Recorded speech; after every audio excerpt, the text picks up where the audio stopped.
Imagine waking up to the sound of explosions just 45 minutes from your capital city. Imagine watching ballistic missiles streak across your night sky, slamming into the largest American military installation on the planet. A base sitting on your own sovereign soil in your own country, a base you built with your own money. That is not a hypothetical scenario. That is not the plot of a political thriller. That is exactly what happened to the people of Qatar on the night of June 23, 2025. And in the days that followed that extraordinary event, a question began to quietly circulate in the corridors of Doha's ministries, in the private offices of Gulf diplomats, and in the wargaming rooms of the Pentagon itself. A question that nobody wanted to say out loud, but everybody was thinking. If this is what it means to host America's most powerful military base in the Middle East, if this is the price Qatar pays for opening its doors to 10,000 U.S. troops, then at what point does Qatar decide the price is simply too high? That question is not going away. And as we move deeper into 2026, with tensions between the United States and Iran continuing to simmer, with another partial evacuation of the base already executed in January of this year, and with Qatar's entire diplomatic identity pulling harder and harder in the opposite direction from Washington's military posture, the future of Udeid Air Base is no longer the settled question it once appeared to be. The situation is fragile in ways that very few people in the mainstream conversation are willing to fully acknowledge. So today, we are going to walk through exactly how we got here. We are going to look at the full picture, the history, the money, the geopolitics, the missile strikes, and the quiet but unmistakable cracks forming in one of America's most critical military partnerships anywhere in the world. And by the end of this, you will understand not just what happened, but why the future of Al Udeid may be far less certain than the Pentagon wants you to believe. Let us start with what this base actually is, because the scale of it is something most people genuinely do not appreciate until they hear the raw numbers. Al Udeid Air Base sits about 30 kilometers southwest of Doha, the capital of Qatar. It is not just a base, it is the beating heart of American military power across an entire region. It serves as the forward headquarters of United States Central Command, CENTCOM, which means it is the command center overseeing U.S. military operations across 21 nations, from Egypt all the way to Kazakhstan. It is home to the Combined Air Operations Center, the nerve system that plans, directs, and monitors every single American air operation across the Middle East. The F-15s, the F-16s, the A-10s, the KC-135 tankers that keep American aircraft fueled across the skies of the region. All of it flows through or depends on Al Udeid. It houses the 379th Air Expeditionary Wing, described as the largest expeditionary wing in the entire United States Air Force. At full operational capacity, it is home to roughly 10,000 American military personnel. And it has the longest runway in the entire Gulf region, capable of handling virtually any aircraft in the American arsenal.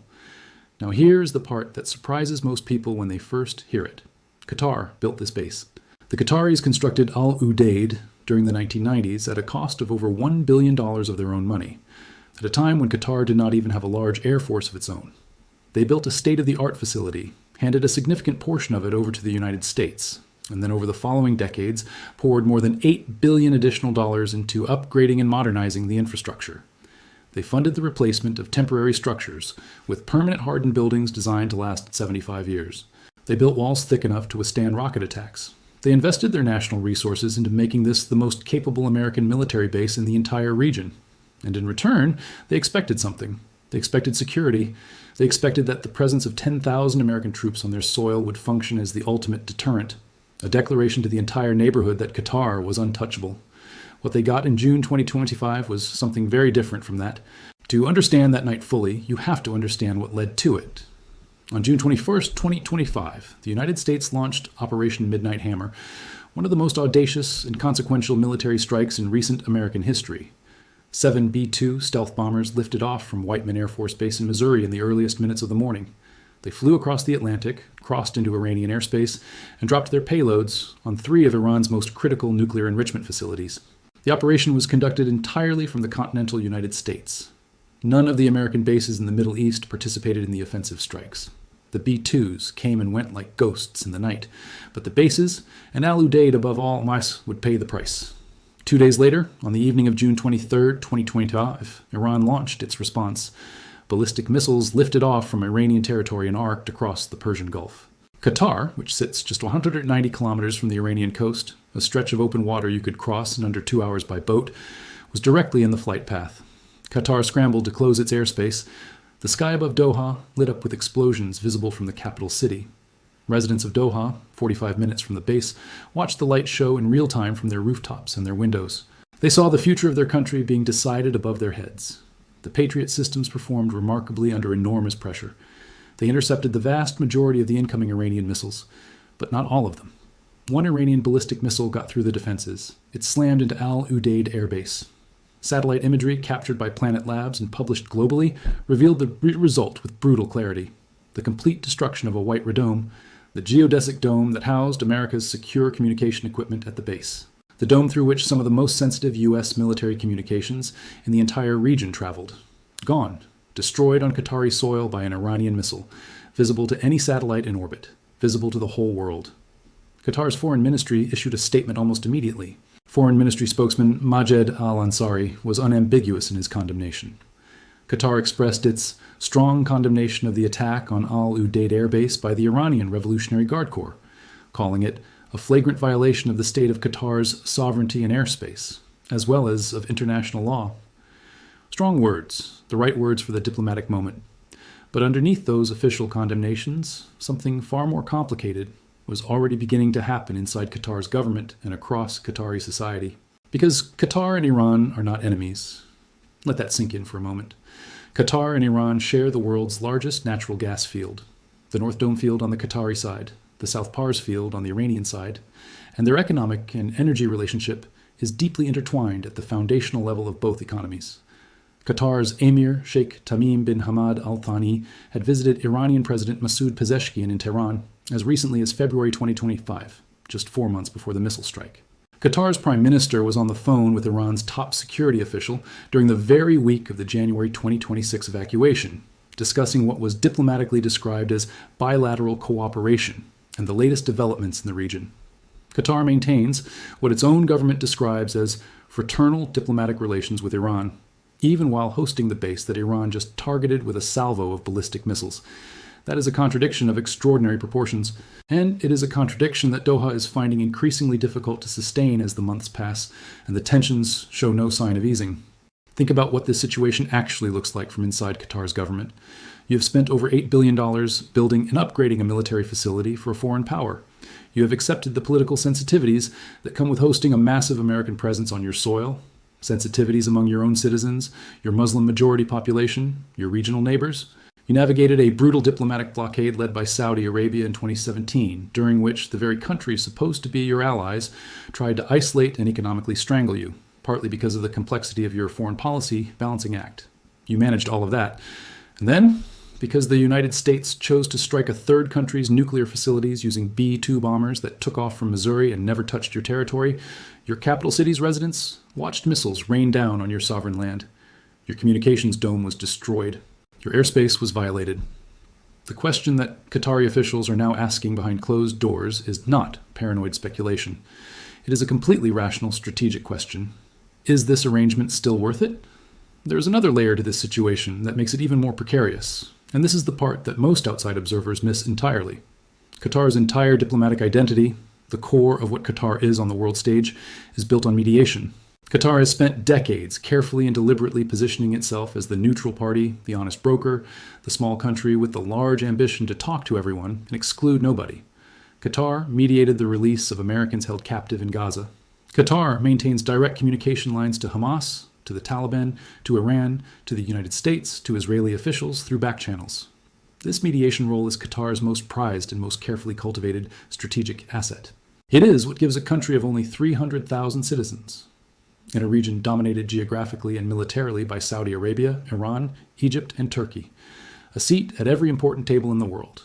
It is what makes Qatar matter on the global stage in a way that its physical size alone never could justify. But that mediation role is fundamentally and increasingly incompatible with being the primary host of American military power in the Middle East. You cannot credibly position yourself as a neutral, honest broker when you are simultaneously providing the headquarters, the runways, the communications infrastructure, the Air Operations Center, and the 10,000 troops that give America its regional military reach. Every time the U.S. uses forces based in the broader region for operations that destabilize the neighborhood, and Operation Midnight Hammer was about as destabilizing as any single American military operation since the 2003 invasion of Iraq, Qatar's mediator credibility takes a significant hit. Every time an Iranian missile lands on Qatari soil because of decisions made in Washington that Qatar had no meaningful input into, Qatar's argument that it is a neutral party becomes harder to make and harder for anyone to believe. Senior Qatari analysts and some officials have been increasingly vocal about this tension in recent months. After the June 2025 attack, voices across social media in Qatar openly challenged the government's position. The questions that emerged were uncomfortable and pointed. How can Qatar claim sovereignty while hosting a foreign military base of this scale and this operational significance? How can Qatar claim neutrality while Iranian missiles target its territory because of American military decisions that Qatar had no role in making and no ability to prevent? Qatar's former Prime Minister, Hamad bin Jassim Al Thani, one of the most respected and influential voices in Qatari public and political life, publicly warned against U.S. military action against Iran before the June strikes, saying such action will not be in the interest of America's friends in the region. He publicly urged Arab nations to persuade the United States to pursue negotiations rather than military escalation. That is a remarkable and significant statement from the former leader of the country hosting America's largest Middle East military base, and it tells you everything about the internal debate that is actively happening inside Qatar's political class right now. Now, you might be thinking, but didn't Qatar just sign a new agreement extending the American presence for another 10 years? Yes, that is accurate. In early 2024, the United States quietly reached an agreement extending its military presence at Udeid Air Base for another decade, according to 3 U.S. defense officials who spoke to CNN.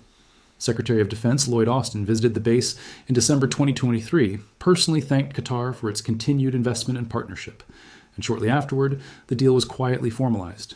So quietly, in fact, that neither Washington nor Doha made any formal public announcement about it. And that quiet is itself deeply telling. The deal was not celebrated. It was not televised. It did not come with press conferences or handshakes staged in front of the cameras. It was handled with the kind of deliberate discretion you reserve for arrangements you want to maintain but do not necessarily want to loudly advertise. And a 10-year agreement is emphatically not the same thing as 10 years of certainty. Agreements can be revisited. Conditions can shift. The Middle East of 2024, when that deal was quietly signed, is a dramatically different strategic environment from the Middle East of 2025, when Iran struck Al Udeid with ballistic missiles, and from the Middle East of January 2026, when the base is being partially evacuated again as the Trump administration weighs whether to take military action against Iran a second time over its brutal crackdown on protesters. The agreement extended the legal framework of the arrangement. It did not eliminate the political pressure underneath it, and that political pressure is building in ways that legal frameworks alone cannot contain. Here is what makes the 2026 moment particularly significant and revealing. In January of this year, with massive anti-government protests erupting across Iran and President Trump openly threatening military intervention, the United States again began moving hundreds of troops out of Al Udeid. Diplomats described it not as a full evacuation, but as a posture change. American officials called it a precaution. Qatar's international media office confirmed the troop movements in careful, measured diplomatic language, stating that the measures were being taken in response to the current regional tensions. At the same time, the U.S. Embassy in Doha formally advised its personnel to exercise increased caution and limit non-essential travel to any military installations in the region. The U.S. Embassy in Saudi Arabia issued virtually identical warnings to its staff. Iran's Revolutionary Guard publicly declared the highest level of military readiness. The IRGC's aerospace commanders stated publicly that Iranian forces were at their highest level of preparedness to confront any aggression. An Iranian government advisor sent a direct and pointed message to Trump on social media, explicitly referencing the June 2025 destruction of the Al Udeid radome as a demonstration of Iran's will and capability to respond. This is now the recurring operational reality of Al Udeid Air Base in 2025 and 2026, an evacuation in June 2025, ahead of Operation Midnight Hammer, Iranian missiles hitting the base days later. Another evacuation in January 2026 as the possibility of a second American strike cycle looms. The base that cost billions to build, that required years of painstaking diplomatic work to establish, that houses the most important command and control infrastructure in American Middle East operations. That base has now been partially emptied twice in 8 months. And every time it happens, every time Qatari citizens look up and see missiles intercepted over their capital, every time they watch their government quietly confirm that foreign troops are being shuffled out of harm's way from their own national territory, the social and political contract that underpins the Al Udeid arrangement gets a little more frayed, a little more difficult to simply accept as a permanent and unchangeable feature of Qatari national life. The strategic analysts at the Middle East Forum captured one particular dimension of the contradiction beautifully when they noted that on January 12, 2026, just 2 days before the most recent evacuation order, A brand new air defense coordination center formally opened at Al Udeid Air Base. The United States is investing in this base at the very same moment it is evacuating this base. That is the contradiction in a single sentence. Washington knows Al Udeid is irreplaceable. It knows there is no ready-made alternative anywhere in the region, no country that could provide the same combination of geography, infrastructure, political reliability, and operational capability on any reasonable timeline. The Pentagon's relationship with Al Udeid is one of deep, structural, almost desperate dependency. And that dependency is both the source of Al Udeid's extraordinary strategic importance and the source of America's profound vulnerability if Qatar ever concludes that the arrangement must fundamentally change. What would Qatar's alternatives actually look like in practice? This is a question worth examining with real honesty, because Doha is not without options and leverage. Qatar's national wealth is extraordinary by any measure. The country's sovereign wealth fund, the Qatar Investment Authority, manages assets estimated at over $500 billion. Qatar is one of the world's largest exporters of liquefied natural gas, and its energy relationships with Europe and Asia give it geopolitical leverage that very few nations of comparable physical size could dream of wielding. Qatar does not need the economic benefits that hosting American troops might theoretically provide. Unlike some of America's other basing arrangements around the world, where the host country's economy depends in significant ways on the dollars, jobs, and contracts that an American military presence brings, Qatar could absorb the diplomatic and economic consequences of a restructured arrangement without existential damage to its economy. Qatar's motivation for hosting Al Udeid has always been primarily strategic. The security guarantee, the deterrence value, the international diplomatic weight that comes from being America's most important Gulf partner. But if that security guarantee is now producing Iranian missile strikes on Qatari soil, rather than reliably preventing them, the strategic calculus starts to look very different from inside Doha's decision-making rooms. Qatar could, and this is important to be clear about, choose to restructure the Al Udeid arrangement in ways short of full eviction. It could use the leverage of the current moment to demand far greater consultation from Washington before any American military action that puts Qatar in Iran's crosshairs. It could attach formal conditions to the operational use of the base that limit what the United States can coordinate or direct from Al Udeid. But all of them represent real options that become more politically viable and strategically attractive to Doha, with every additional Iranian missile that Qatar's defenses have to intercept on behalf of an American presence. Qatar did not choose to use offensively and cannot control. There is also the question of Qatar's internal politics and the power of public opinion, and this is a dimension that outside analysts consistently underestimate. For years, Qatar managed the political sensitivity of hosting a massive American military base by not talking about it too loudly or too openly. The base existed. Everyone in the country and the region knew about it, but it was not a constant, heated subject of public debate. The government maintained control of the narrative. That control changed dramatically after June 23, 2025.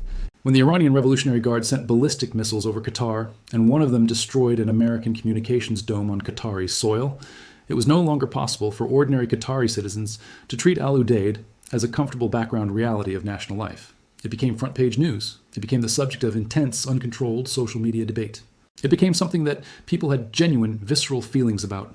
Feelings of fear, of anger, of confusion, of national pride, mixed with deep concern about what the country's future holds. A government cannot ignore that kind of sustained, authentic domestic conversation indefinitely, especially in a region where the legitimacy of ruling families depends in significant measure on their ability to be seen as protecting the national interest and the national people. Now, let us address the central question of this whole conversation directly, with full honesty, because it demands a clear and accurate answer. Has Qatar issued a formal ultimatum declaring that the U.S. military must leave by 2027? Based on everything that has been reported, documented, and verified across every credible news organization and official source, the answer to that specific question is no. No Qatari official has issued that ultimatum on that timeline in any form that has become public. What we have instead, and this is what makes the situation genuinely significant rather than simply overstated, is something potentially far more consequential than a single dramatic announcement. What we have is a set of converging pressures, each one individually manageable, but collectively building toward a crisis point that could force exactly the kind of fundamental renegotiation or rupture that a formal ultimatum would precipitate, possibly on a timeline that makes 2027 not an unreasonable horizon for a serious inflection in this relationship. The 10-year deal signed in 2024 does not prevent Qatar from beginning a process of renegotiation if conditions on the ground change dramatically enough. Agreements made in peaceful or stable strategic environments have historically been revisited, renegotiated, or simply allowed to evolve when the underlying strategic reality shifts.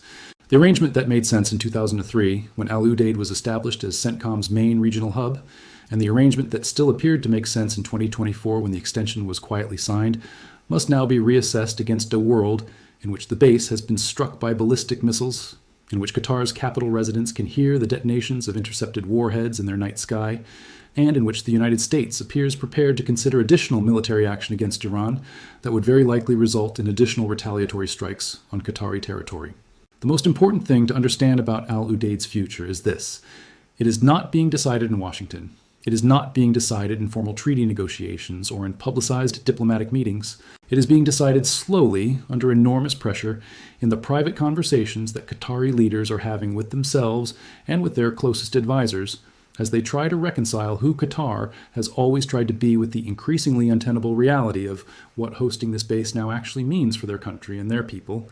America has no easy answer to that Qatari question. There is no obvious replacement base, no country in the region with Al Udeid's combination of geography, infrastructure scale, runway capacity, and political reliability that could absorb the CENTCOM mission on any reasonable timeline without massive new investment and years of construction and relationship building. The United States has spent staggering sums at Al Udeid. Qatar has spent even more. The sunk costs are enormous on both sides, but sunk costs do not determine the future. National interest does. And Qatar's national interest, as seen from inside Doha right now, in early 2026, after a year that included Iranian ballistic missiles landing on its territory, is not as clearly and unambiguously aligned with unconditional American military access as it was when this partnership was first forged a quarter-century ago. The explosions over Doha in June 2025 were not just missiles in the sky. They were a message, not just from Iran to America, but from history itself to Qatar, that the arrangement Doha made, the base it built and funded and hosted with decades of extraordinary patience, now carries a cost that its people can see, hear, and feel in their bones. You cannot negotiate away what people have already witnessed happening over their own capital city. You cannot paper over with diplomatic language the reality of a ballistic missile destroying an American dome on Qatari soil, while Qatari families sheltered from the blast. Once people see that, once the missiles are real and not theoretical, once the evacuations become routine rather than exceptional, the conversation about whether the arrangement is worth it stops being abstract policy analysis and starts being an urgent national reckoning. Qatar has not pulled the trigger, not yet, but the trigger exists. The leverage is real, the pressures are mounting, and the window of unconditional, frictionless American access to the most strategically important military base in the Middle East is, by every honest measure, narrowing. Not because of a formal deadline, but because the ground beneath this entire arrangement has shifted in ways that no agreement signed quietly in 2024, and no investment in new air defense centers or permanent hardened structures can fully hold in place against the weight of what is now happening in the real world outside the Pentagon's planning documents and the diplomatic talking points. The question is not whether this pressure will eventually demand an answer. The evidence is clear that it will. The question is what that answer looks like when Qatar finally has to give it. And whether the United States, so structurally dependent on Al Udeid that it has no ready alternative, is prepared for the very real possibility that the answer is not the one Washington has always assumed it would be. Let us also take a hard look at what the strategic analysts and military experts are actually saying about Al Udeid's vulnerability, because the conversation happening in specialist circles is significantly more alarming than anything reaching mainstream news coverage. The Middle East Forum documented in detail that by January 22, 2026, at least 20 KC-135 Stratotanker refueling aircraft were present at Al Udeid, a significant surge above normal operating levels, consistent with preparations for a large-scale air campaign. At the same time, approximately 35 F-15E Strike Eagles deployed to Jordan. The USS Abraham Lincoln Carrier Strike Group was transiting toward the region, ending what was described as a 20-day carrier gap, the first such absence from the region since October 2023. Additional Patriot missile defense batteries were moving into position across the Gulf. America is simultaneously building up its military posture around Iran and evacuating its own personnel from Al Udeid. Those two realities existing simultaneously tell you everything you need to know about how the Pentagon actually assesses the threat environment. They believe the base will be targeted again, and they are trying to protect people while maintaining enough capability to conduct whatever operations are being planned. This pattern, surge forces in, move personnel out, prepare for a strike, absorb the retaliation, repeat, is not a sustainable operational model for the world's most important American military base. Every cycle of this pattern extracts a cost. The physical infrastructure sustains damage. The morale and operational continuity of the personnel cycling in and out is disrupted. the host nation's public and political tolerance for being in the crosshairs is eroded further. And Iran, watching each cycle, learns more about American evacuation timelines, Patriot battery positions, and the rhythm of preparations. The base is becoming a known, predictable target rather than an invulnerable fortress. There is a historical precedent for what happens when an American military presence in the Middle East becomes strategically untenable in the eyes of the host country. In 2003, the United States quietly relocated its primary regional air operations from Prince Sultan Air Base in Saudi Arabia to Al Udeid in Qatar. The move was driven partly by operational considerations, but significantly by the Saudi government's growing discomfort with the political and domestic religious sensitivity of hosting such a prominent American military presence on Saudi soil, the land of Mecca and Medina. The Saudis did not issue a dramatic public ultimatum.